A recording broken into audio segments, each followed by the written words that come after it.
The kitchen air hung heavy with the acrid bite of burnt coffee. The pot had simmered too long on the stove, leaving a bitter trace in the room.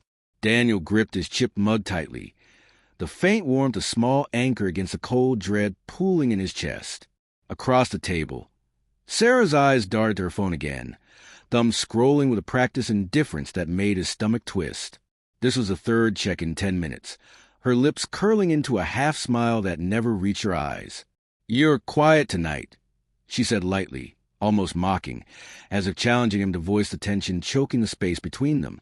Daniel's gaze lingered on her, searching for the woman he'd married 6 years ago, the one who laughed too loudly at his terrible puns, who clung to him during late-night storms.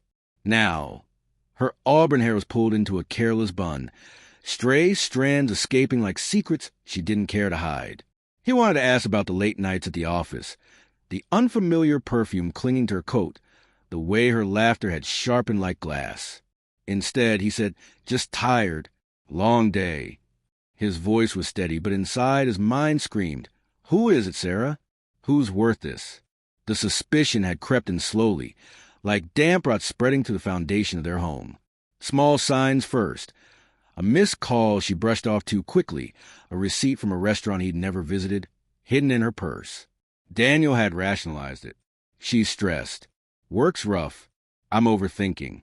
But last week, when he'd reached for her phone to check the time, and she snatched it away, eyes wide with something like fear, doubt hardened into a blade, he hadn't confronted her. Not yet. He was terrified of what she might say, afraid of a truth he already felt in his bones. Sarah rose, her chair scraping across the hardwood floor, sharp and jarring. "I'm meeting Claire for drinks," she said, grabbing her jacket. Her tone was casual, but her movements were too quick, too deliberate. Daniel's pulse spiked. Claire, her co-worker, had always been her alibi, but he'd called Claire's office 2 days ago. She'd been out of town all week. The lie lodged in his throat, bitter, but he swallowed it. "Have fun," he said, words tasting like ash. As the door clicked shut, Daniel's eyes landed on her laptop, left open on the counter. His heart thudded, a traitor's rhythm. He had never been the type to snoop. Trust had been their cornerstone, or so he thought. Yet the laptop glowed softly, its screen calling him. His fingers hovered over the trackpad, guilt wrestling with need. Just one look, he told himself, just to be sure. He opened her email, cursor trembling as he scrolled through mundane work messages.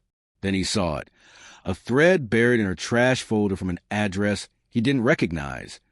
m.connor87@gmail.com. The subject line was blank. Each email hit like a punch to the gut. "Missed you last night." One read, "Can't stop thinking about you." Another said, "Intimate, reckless," brimming with a passion Sarah hadn't shown him in years. Daniel's breath caught as he read further, time-stamped stretching back months. How long? He thought, vision blurring. How long has she been living this other life? The last email, sent just yesterday, was a single line, "Tomorrow, usual place. Don't be late." His hands shook as he closed the laptop, the kitchen spinning around him.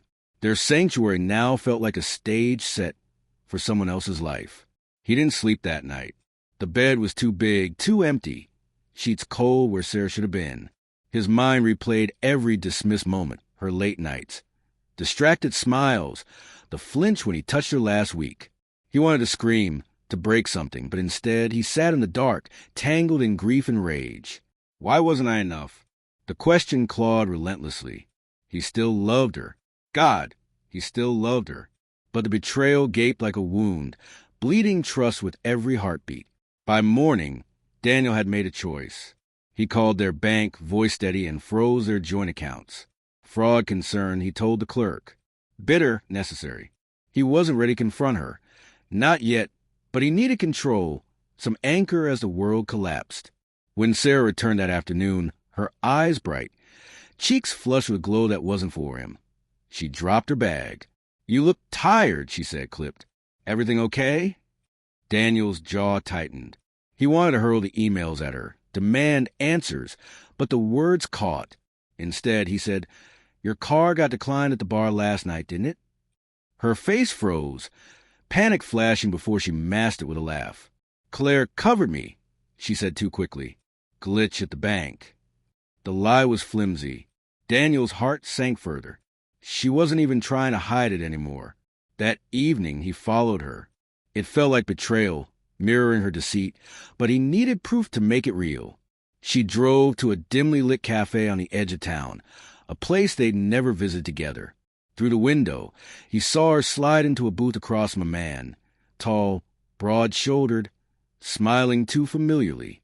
Daniel's chest burned as he watched her lean close, hand brushing his, face lighting up in a way Daniel hadn't seen in years. He gripped the steering wheel, knuckles white, torn between storming in and driving away. He chose neither. Instead, he went home, called a lawyer, and started the paperwork.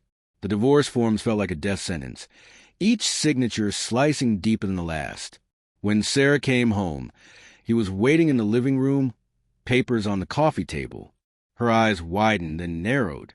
"What's this?" she demanded, voice sharp. "You tell me," Daniel said low, trembling with rage and pain. He slid her laptop toward her, the email thread open. Sarah's face drained of color, lips parting, but no words came. Silence hung between them, heavy with the weight of their shattered life. Then she laughed, a brutal, bitter sound. "I was desperate when I married you," she said, eyes cold. "You were safe, Daniel, but I needed more." Her words were blades, slicing to the last threads of his hope. He wanted to scream, to beg, to ask why she hadn't fought for them, but pride held him silent. "You'll have nothing," he said instead, voice steady. "Accounts frozen. Lawyers waiting." Sarah's eyes flashed with anger, then fear, but she said nothing, only turned and walked out. Days later, Daniel found a note tucked in her dresser, written in her looping hand. "I'm sorry. I didn't know how to stop. It was too late.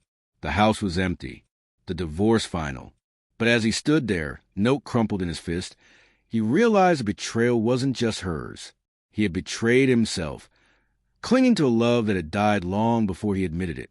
The truth was a wound, but also a release, a twisted, painful freedom.